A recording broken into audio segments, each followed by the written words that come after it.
talking loud. The Prophet! Yes. Sallallahu alayhi wa sallam! Allahu Akbar! Allahu Akbar. Allahu Akbar!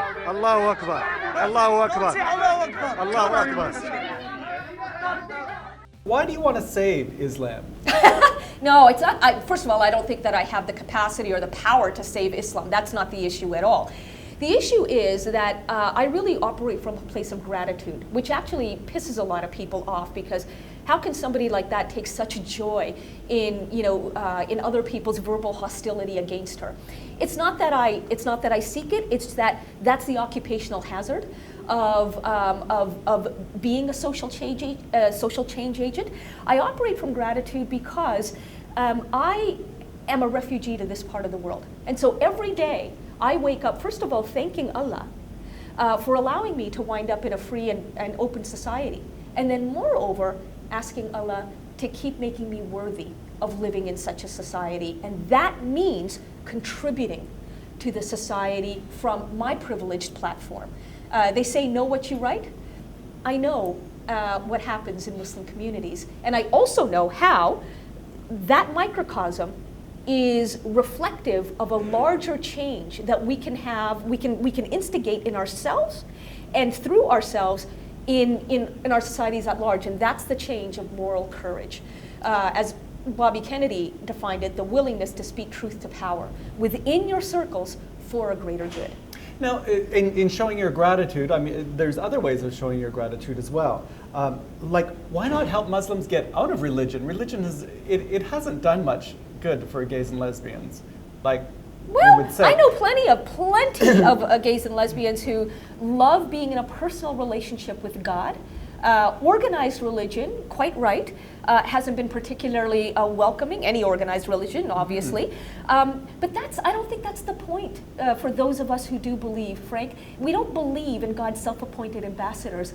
We believe in God. And I have, again, the privileged platform, the opportunity, and not just the challenge, to help make that path less difficult for a lot of people, including those who love people of the same sex. Why not something like Christianity, though? There seems to be a bit more of a room there. Like, you could go to Brent Hawkes' church or something. Right. Why Islam? But like, I mean, it almost seems that because you're born into, by Right. staying in Yeah. this, you're saying, I was born into Islam, then I must. Like, No, then listen, why not? I think you read my previous book in which I ended it, spoiler alert, by saying, look, I may very well leave Islam.